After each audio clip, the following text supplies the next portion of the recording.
Hello बच्चों, आइए इस प्रश्न को पढ़ते हैं। ताप व दाब बढ़ाने पर रेडियो एक्टिव सक्रियता पर क्या प्रभाव पड़ता है? आइए इस प्रश्न की मुख्य अवधारणा की चर्चा करें।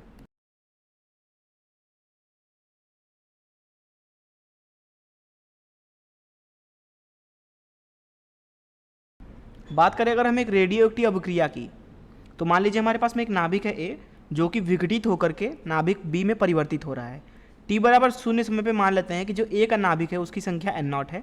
अब क्योंकि लगातार ये विघटित हो रहा है इसलिए इसकी संख्या समय के साथ घटती जाएगी। मान लीजिए किसी क्षण टी पर इसकी जो बची हुई संख्या है, अर्थात नाभिक ए की बची हुई संख्या वो एन है। ऐसी स्थिति में अगर यहाँ पे ए से बी में क्षय का क्षय नियतांक लैम्डा है, तो टी समय पे हम एन का मान लिखते हैं एन बराबर 0 समय पे लिया गया संख्या अर्थात एन नॉट, और यहाँ गुणा करेंगे ई की पावर माइनस लैम्डा टी का। अब अगर हम बात करें रेडियो एक्टिव सक्रियता की,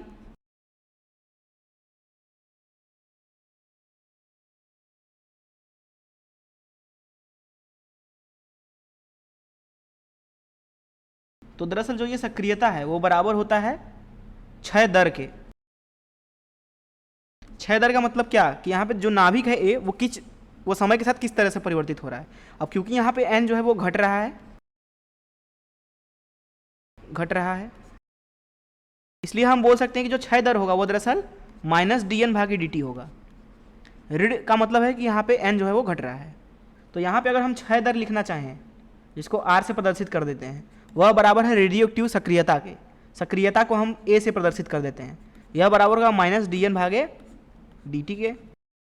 और यहाँ पे एन का मान है एन बराबर एन नॉट टी की पावर माइनस लैम्डा टी। तो यहाँ पे इसका मान रख देते हैं, तो हमें सक्रियता का मान मिल रहा है ए बराबर माइनस डी एन भागी डी टी, अर्थात इसका हम क्या करेंगे, अवकलन करेंगे।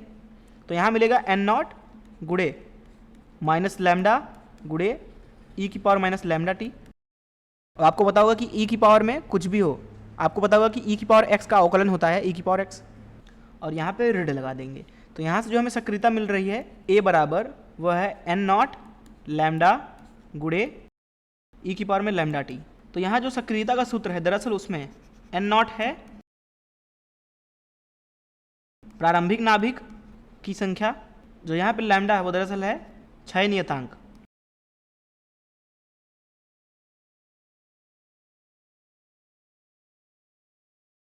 तो इस मुख्य अवधारणा का इस्तेमाल करके इस प्रश्न को हल करें। यहाँ इस प्रश्न में बोला जा रहा है कि ताप व दाब बढ़ाने पर रेडियो एक्टिव सक्रियता पर क्या प्रभाव पड़ेगा।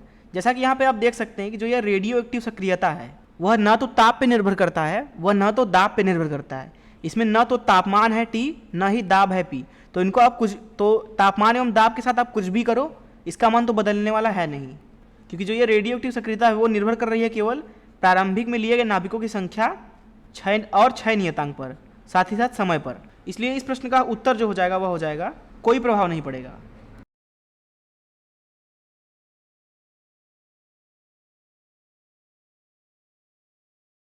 यहाँ पे जो सक्रियता है उस पर कोई प्रभाव नहीं पड़ेगा ताप एवं दाब का। मैं आशा करता हूँ कि आपको इस प्रश्न का हल जरूर समझ में आया होगा। धन्यवाद।